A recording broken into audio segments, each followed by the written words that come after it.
Afternoon, ladies and gents. Over here in Herefordshire at my sister's home, taking things easy, enjoying life as it is. Driving down here from Swindon was a bit of a pain. The first few miles, being a passenger, I felt slight pressure in my eye that I had operated on.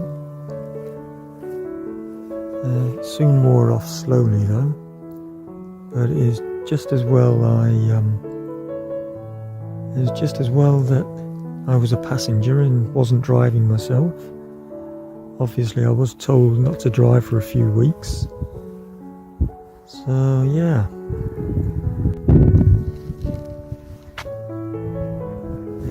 And just getting so used to this now and taking things easy.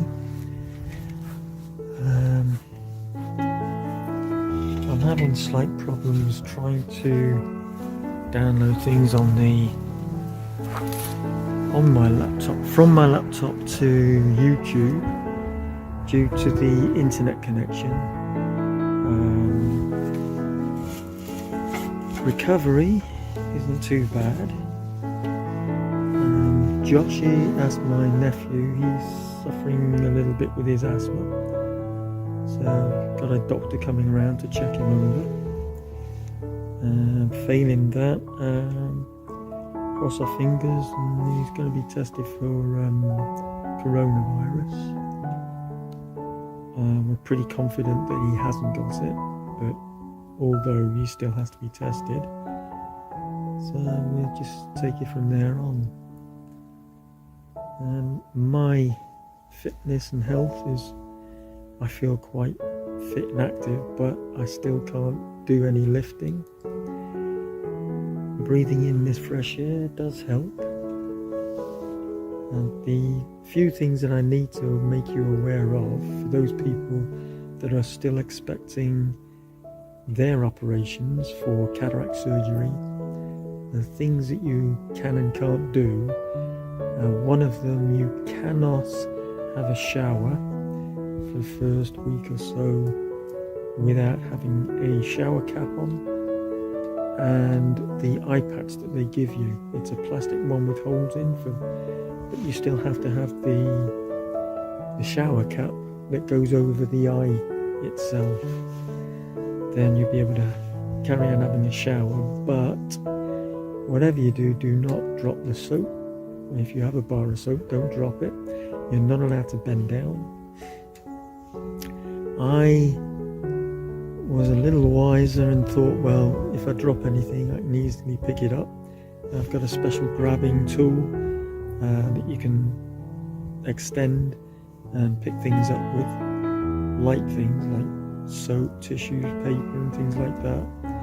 But I've been using it for other things, like taking things out the lower part of the refrigerator.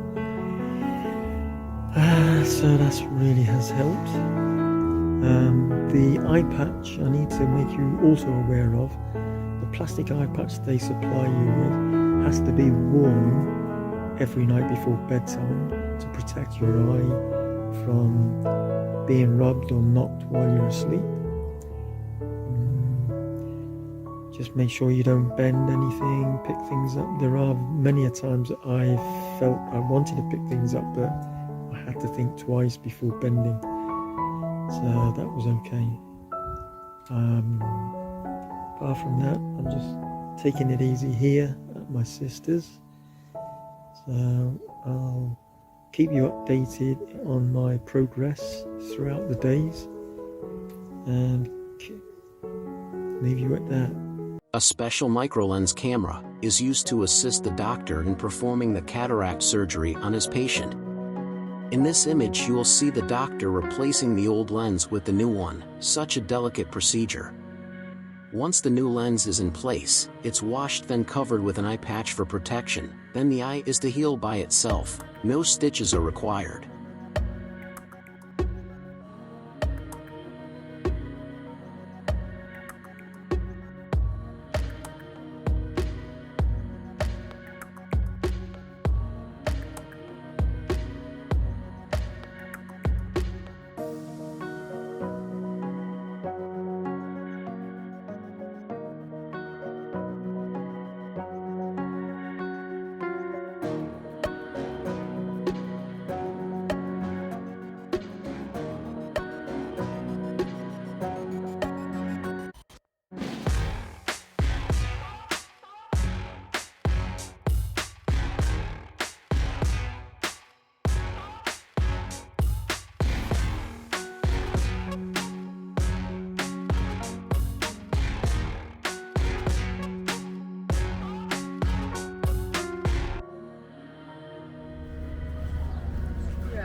I'm Libby. Just a recap from the day of your cataract surgery that you had back in 2020. One of the first things you decided to do, you took a day trip to Weymouth Beach Resort, then the Brecon Hills, then another time to Worcester, UK to get married to your Filipino wife. Then not long after that you both took a flight to the Philippines, your new home. Wow, Michael, that is some journey you've had. Can you now enlighten us how your eye is, and are you happy with the outcome of your surgery? Well, Livy, all these, well, I wouldn't say all, but the last couple of years since I had my cataract surgery on my right eye, I actually survived all this time. I've been many places, visited family, friends straight afterwards. The outcome of my vision is better than it was before. I can't complain about that. But I still have to wear glasses, so I've been told. So, you know, I can take my glasses off. I can, well, as it is at the moment, it is a tiny bit fuzzy, blurry I should say, but that's to be expected. But the thing is, whoever's going out to get cataract surgery, don't expect too much, or don't expect everything to be perfect, because it doesn't work that way for everybody. For the likes of myself, okay, I'm 63 years old and I'm not getting any younger, but the thing is with that is, due to my age, it's not really helping my vision. So all I can do now at this age is just relax, enjoy my life. As you've seen by the video, I've been to certain places before coming over to live in the Philippines. We ended up getting a flight that took about 30 something hours in total. That's including waiting for other flights to transfer from, to get to the port that was needed to arrive to. So yeah, apart from that, the journey wasn't too bad.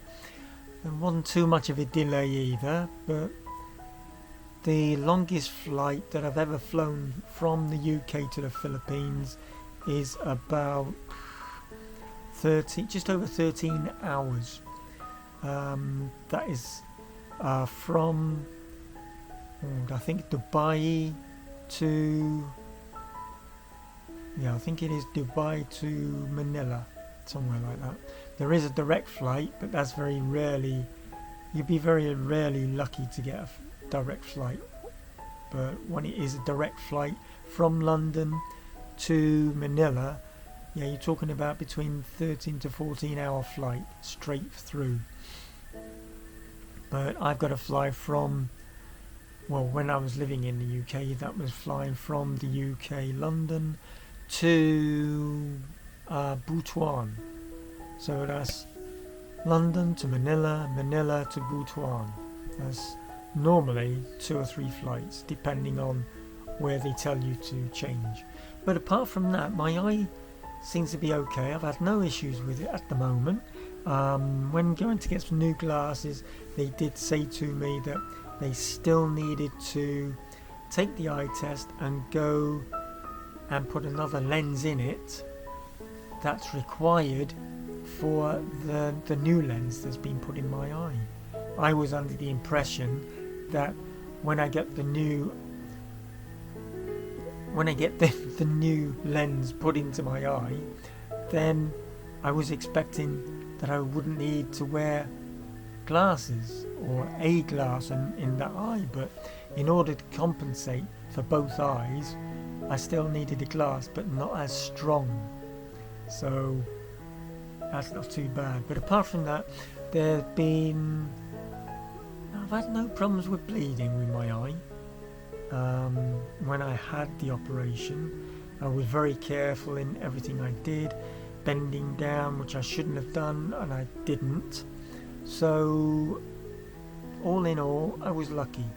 But for you guys, you need to really think.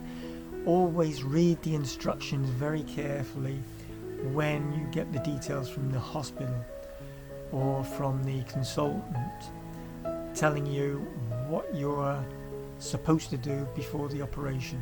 Because after you've had the operation, you need to know exactly how to look after yourself, particularly making sure you do not make your eye bleed, because you could lose your eyesight if you're not careful. But for the likes of myself, like I say, everybody else is different to everyone, and depending on circumstances, your body metabolism, food intake, exercises, like I say, you have to wait quite a long time till you can exercise again. I normally do 25 press-ups every morning before going to work, or when I used to go to work back in the UK. But now I still do the press-ups every morning. I don't put any pressure on the eye. I can't feel no pressure. So okay, it's 2020. We're now in 2022, and I'm alright.